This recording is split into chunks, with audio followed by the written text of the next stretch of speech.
صل على محمد صل على محمد صل على محمد صل على محمد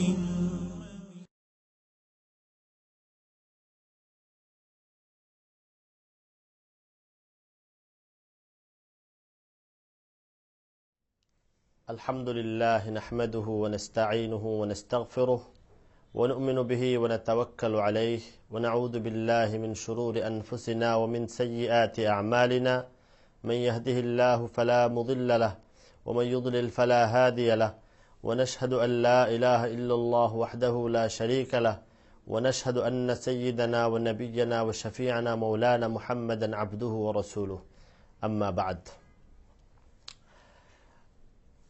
রবিউল আউয়াল মাস, এই মাসে আমাদের সবার কাছেই জানা ঈদে মিলাদুন নবী একটি বিখ্যাত আলোচিত বিষয়।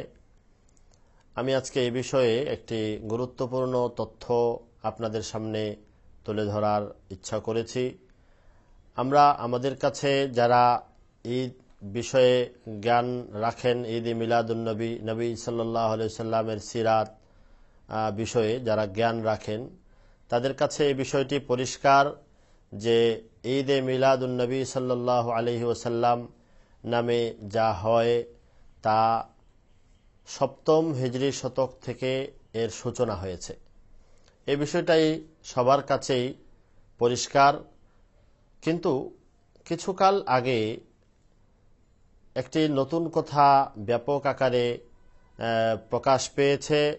সর্বপ্রথম রাজারবাগ শরীফ থেকে, রাজারবাগ দরবার শরীফ থেকে আল বাইয়িনাত নামক একটি পত্রিকায় এসেছে যে সাহাবায়ে কেরাম সরাসরি ঈদে মিলাদুন্নবী করতে উদ্বুদ্ধ করেছেন, মিলাদের বিষয়ে উদ্বুদ্ধ করেছেন, মিলাদ পড়তে, মিলাদে সহযোগিতা করতে।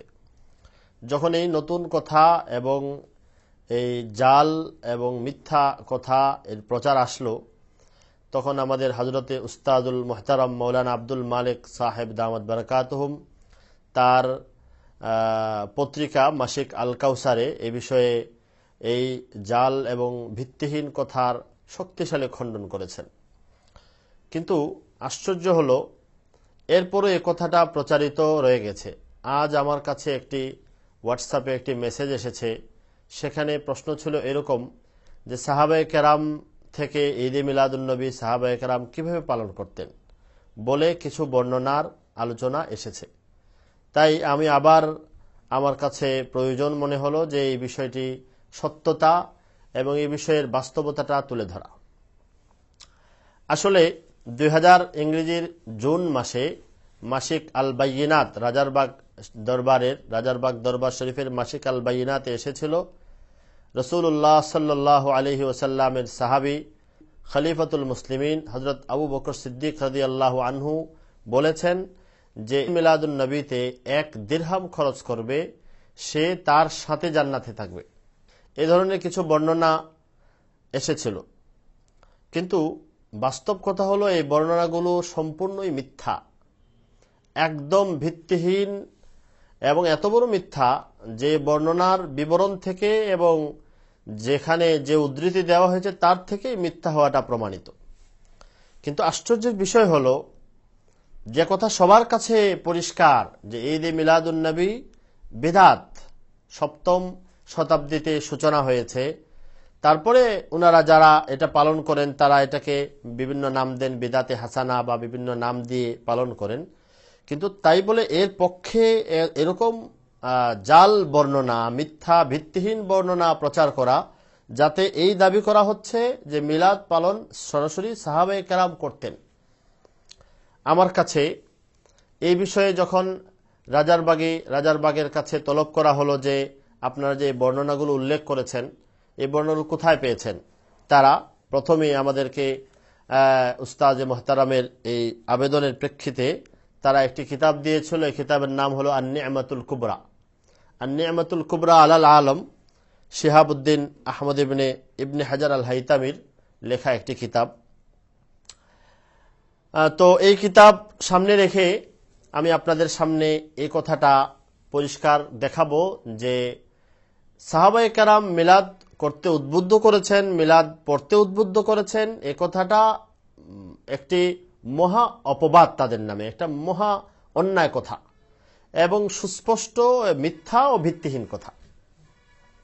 প্রথম বিষয় হলো, আগে বর্ণনাগুলো আমি আপনাদেরকে শুনিয়ে দেই যে এই কিতাবে আন-নি'মাতুল কুবরা আলাল আলম কিতাবে, যা রাজারবাগের আল বাইয়িনাতে লেখা হয়েছে, কি বর্ণনা এসেছে। প্রথমে এসেছে হযরত আবু বকর সিদ্দিক রাদিয়াল্লাহু বলেছেন, কালা আবু বকর মান আনফাকা দিরহামান আলা কিরাআতি মাউলিদিন নবী সাল্লাল্লাহু আলাইহি ওয়াসাল্লাম, যে নবীজির জন্ম পাঠে, জন্ম মাউলিদ শব্দের অর্থ হলো সময়, জন্মের সময় বা কাল, কিরাআত মানে পাঠ, কিরাআত ও মাউলিদ, নবীজির জন্মের সময় বা জন্মের স্থান পাঠে যে 1 দিরহাম খরচ করবে, সে কানা রাফিকি ফিল জান্নাহ, সে আমার সাথে জান্নাতে থাকবে।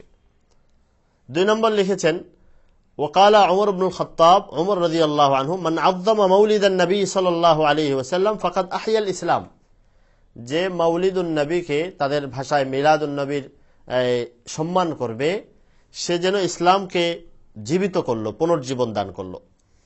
আর উসমান, 3 নম্বর খলিফা উসমান থেকে আনা হয়েছে, মান আনফাকা দিরহামান আলা কিরাআতি মাউলিদিন নবী সাল্লাল্লাহু আলাইহি ওয়াসাল্লাম ফাকান্নামা শাহিদা গাজওয়াতা বদর ওয়া হুনাইন, যে নবীজির মাউলিদ পাঠের ক্ষেত্রে 1 দিরহাম খরচ করলো, সে যেন গজওয়ায়ে বদর যুদ্ধে ও হুনাইন যুদ্ধে অংশগ্রহণ করলো। 3 নম্বরে আছে হযরত আলী রাদিয়াল্লাহু আনহু থেকে, মান আযযামা মাউলিদান নবী সাল্লাল্লাহু আলাইহি ওয়াসাল্লাম ওয়া কানা সাবাবান লিকিরাআতিহি, যে মাউলিদুন নবী বা মিলাদুন নবী সম্মান করলো এবং এর পাঠের কারণ হলো সে দুনিয়া থেকে যাওয়ার সময় ঈমান নিয়ে যাবে এবং বেলা হিসাব জান্নাতে প্রবেশ করবে। এই যে বর্ণনাগুলো এখানে উল্লেখ করা হয়েছে, প্রথম কথা হলো, এর কোনো সনদ, সূত্র, কোনো উদ্ধৃতি, কোনো মাসদার, কোথায় এইগুলো বর্ণনাগুলো আছে, কোনো হাদিস, সিরাত, তারিখের কোনো কিতাবের উদ্ধৃতি এই কিতাবে নাই। আল বাইয়িনাত বা রাজারবাগী, তাদের কোনো কিতাবে কোনো উদ্ধৃতি দেওয়া হয় নাই। আসলে কোনো কিতাবে আমাদের অনুসন্ধান মতে না, তাদের কারো কোনো উদ্ধৃতিতে এর কোনো অস্তিত্ব পাওয়া যায় না, পাওয়া যাওয়ার কথাও না। 2 নম্বর হলো, মহা ঘটনা যেটা, সেটা হলো ইবনে হাজার হাইতামি 974 হিজরিতে ওনার ওফাত হয়েছে, বিখ্যাত একজন শাফেঈ মুহাদ্দিস ছিলেন। ওনার একটা কিতাব ছিল আন-নি'মাতুল কুবরা নামে, কিন্তু একদল মিথ্যাবাদী, ধোঁকাবাজ তার নামে এই কিতাবটি জাল করে দিয়েছে। তিনি এই নামের একটি কিতাব লিখেছেন বটে, কিন্তু এই কিতাবের লেখক তিনি নন। আমার উস্তাদ মুহতারাম হযরত মাওলানা আব্দুল মালিক সাহেব দামাত বারাকাতুহুম এটা দেখে হতবাক হয়ে গেলেন। অনুসন্ধান লাগালেন, ইবনে হাজার হাইতামির কিতাবে তা থাকতে পারে না, এমন মিথ্যা, এমন বানোয়াট কথা। অনুসন্ধান করে পাওয়া গেল মিশরে দারুল কুতুবিল মিসরিয়াতে মূল আন-নি'মাতুল কুবরা, ইবনে হাজার হাইতামির লেখা আন-নি'মাতুল কুবরাটি ওখানে মজুদ আছে। ওখান থেকে কপি, এর একটি ফটোকপি সংগ্রহ করা হয়েছে দারুল কুতুবিল মিসরিয়া, মিশর থেকে আন-নি'মাতুল কুবরা সংগ্রহ করার পরে একটি কিতাব কার গ্রন্থ কি যাচাইয়ের যত মাধ্যম হয়, সব মাধ্যমে, এবং এই কিতাবের দ্বিতীয়াংশে আরেকটি কিতাব আছে, এই কিতাব থেকেও বিভিন্ন মাধ্যমে তথ্য মিলিয়ে এটা নিশ্চিত হওয়া গেল যে এই পাণ্ডুলিপিটা, হস্তলিখিত পাণ্ডুলিপি মিশর থেকে যা সংগ্রহ করা হয়েছে, এটাই হলো ইবনে হাজার হাইতামির লেখা আসল আন-নি'মাতুল কুবরা গ্রন্থ। আর এটা হলো জাল, এটা হলো মিথ্যা, তার নামে চালিয়ে দেওয়া গ্রন্থ। তো যখন এটা বের করে আনা হলো, দেখা গেল তার ইবনে হাজারের লেখা আন-নি'মাতুল কুবরা গ্রন্থে এই বর্ণনাগুলোর কোন চিহ্ন লেশ মাত্র নেই। তো এটা কত বড় ধোঁকা! দেখা গেল যে আন-নি'মাতুল কুবরা, এখানে কত সুন্দর করে ইবনে হাজার হাইতামির ওনার নাম দেওয়া, এই কিতাব ওনার, এবং এই কিতাবটি ছেপেছে তুরস্কের হাকিকত কিতাব মাকতাবা, হাকিকিয়া নামে। তো এই কিতাব কুতুবখানা থেকে ছেপে এটা প্রকাশ পেয়েছে। আমরা এই ব্যাপারে নিশ্চিত হয়ে গেছি যে এই কিতাবটা ইবনে হাজার হাইতামির নামে জাল, কোন একজন জাহেল, মূর্খ, অজ্ঞ, যে সাহাবীদের নামে এই জাল মিথ্যা বর্ণনাগুলো বানিয়েছে মিলাদের পক্ষে। মিলাদ জায়েজ না জায়েজ, বেদাত সহি, কিভাবে করবে, ঈদে মিলাদুল কবে হবে, সেই নিয়ে দলিল বিশ্লেষণ করা যেতে পারে, করো।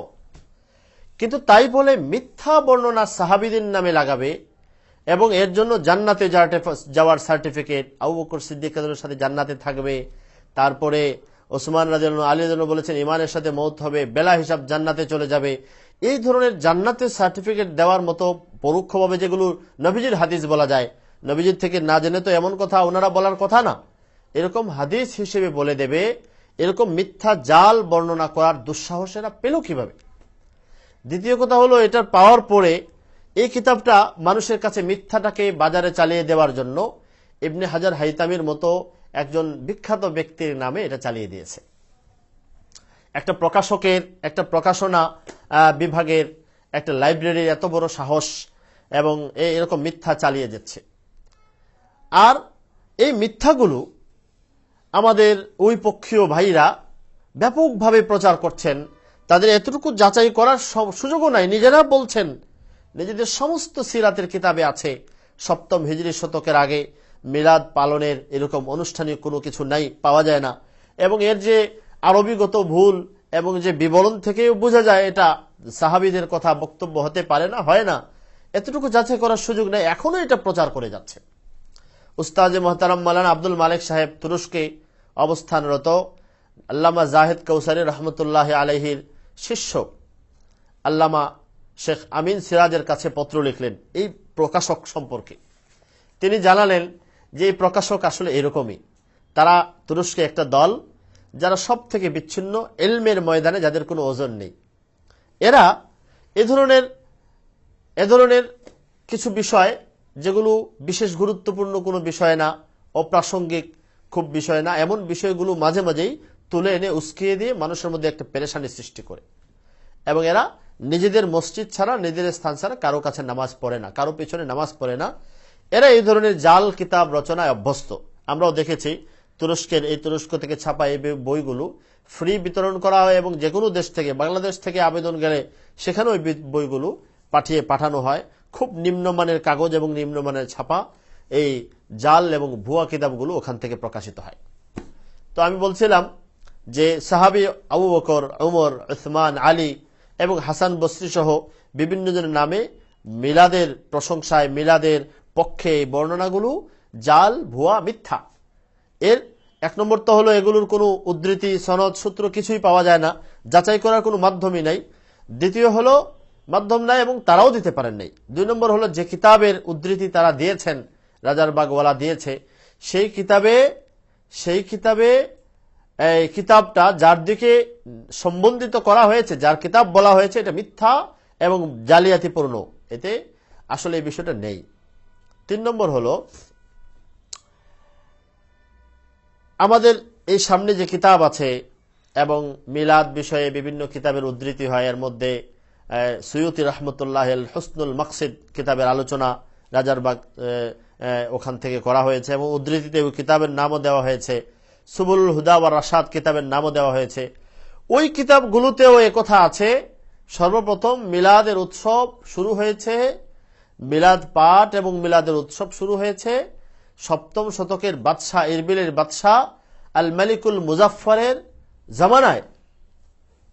তো তারা কি করে সৈয়দির নামে, তারপরে তারা কি করে সাহাবীদের নামে এই সকল বর্ণনা উল্লেখ করে থাকেন যে না, এটা সাহাবীদের জামানা থেকে এটা হয়েছে। বরং মজার ব্যাপার হলো এই আন-নি'মাতুল কুবরার সাথেই, এই কিতাবের সাথেই নিচে একটা কিতাব আছে, কিতাবু জাওয়াহিরুল বিহার লিন-নাবহানি, ইউসুফ নাবহানির লেখা জাওয়াহিরুল বিহার নামে যে কিতাব এখানে সাথে আছে। এটাও রাজারবাগ শরীফ থেকে যে কিতাব দেওয়া হয়েছিল এর মধ্যে এটা ছিল। ঠিক এই কিতাবের শুরুর পৃষ্ঠাতে আছে, প্রথম পৃষ্ঠাতে আছে বেদাতের বিষয়ে। সেখানে একথা আছে, ওয়া আউয়ালু মান আহদাথাহুল মালিকুল মুজাফফর সাহেবু ইরবিল, মিলাদের উৎসবের প্রথম সূচনা করেছেন ইরবিলের বাদশাহ মালিক মুজাফফর, এবং তা ছিল তিনি ইন্তেকাল করেছেন 630 হিজরিতে, অর্থাৎ হিজরি 7ম শতকে। আবার তাদের উদ্ধৃতি দিয়ে এই ধরনের মিথ্যা বর্ণনা সাহাবীদের আলোকে, এবং ঠিক আন-নি'মাতুল কুবরার যে পাণ্ডুলিপি, এই পাণ্ডুলিপির 2 এবং 3 নম্বর পৃষ্ঠার মধ্যে এখানে সরাসরি কথা আছে যে এটা 3য় শতকে সাহাবা তাবেঈন উনাদের জামানায়। এবারতে একথা আছে যে সলফের থেকে কারো মধ্যে এই মিলাদের উৎসব এবং এগুলোর পাঠ এই বিধান সলফেদের মধ্যে লাম ইউনকাল লিআন্নাহু লাম ইউনকাল আন আহাদিন মিনাস সালাফ ফিল কুরুনি সালাসাতি আল্লাতি শাহিদান নবী সাল্লাল্লাহু আলাইহি ওয়াসাল্লাম বিখাইরিয়াতিহা। নবী সাল্লাল্লাহু আলাইহি ওয়াসাল্লাম যে 3 যুগের কল্যাণের কথা বলেছেন, এই 3 যুগের কোন যুগেই এই মিলাদ পাঠ মিলাদের এই আমল কর্ম এটা ছিল না। একথা খোদ ইবনে হাজার হাইতামি তার কিতাব আন-নি'মাতুল কুবরার আসল পাণ্ডুলিপিতে বলেছেন। সর্বশেষ কথা হলো, আমার এখানে ঈদে মিলাদুন্নবী, মিলাদ নবী করিম সাল্লাল্লাহু আলাইহি ওয়াসাল্লামের জন্ম এ বিষয়ে স্বতন্ত্র আলোচনার বিষয় আমি এটা বলছি না। আমি শুধু এতটুকু বলছি যে যারা মিলাদুন্নবী বা ঈদে মিলাদুন্নবীর পক্ষে বিভিন্ন রকমের কথা বলেন, বলতে বলতে এক পর্যায়ে এই বর্ণনাগুলো বিতরণ করেন, এই বর্ণনাগুলো পত্রিকায় লেখায় মানুষের কাছে পাঠান, এভাবে যে সাহাবায়ে কেরাম নিজেরাই মিলাদ পড়তে, মিলাদ পাঠে টাকা খরচ করতে, মিলাদের বিভিন্ন রকমের উৎসবের কথা উদ্বুদ্ধ করেছেন, এই ধরনের জাল এবং মিথ্যা বর্ণনাগুলো দেদারসে সাধারণের হাতে তুলে দিচ্ছেন। সাধারণ মানুষের কাছে এগুলো যাচাই করার ক্ষমতা নেই। ফলে তারা একটা বিষয়, যে বিষয়ে বিতর্কিত বিষয়, এ বিষয়ে তারা আরো অনড় হয়ে যাবে। বলবে খুদ আবু বকর সিদ্দিক রাদিয়াল্লাহু আনহু বলেছেন মিলাদে 1 টাকা দিলে সে জান্নাতে তার সাথে থাকবো। সুতরাং মিলাদ পড়াবে, যে পড়বে তাকে, যারা পড়বে এখানে টাকার একটা ছড়াছড়ি, টাকা দেওয়ার একটা ভালো জায়গা তারা বেছে নেবে। হযরত আলী বলেছেন মিলাদে খরচ করলো, মিলাদে যে থাকবে তাহলে সে তার ইমানের সাথে মওত নসিব হবে এবং বেলা হিসাব জান্নাতে যাবে।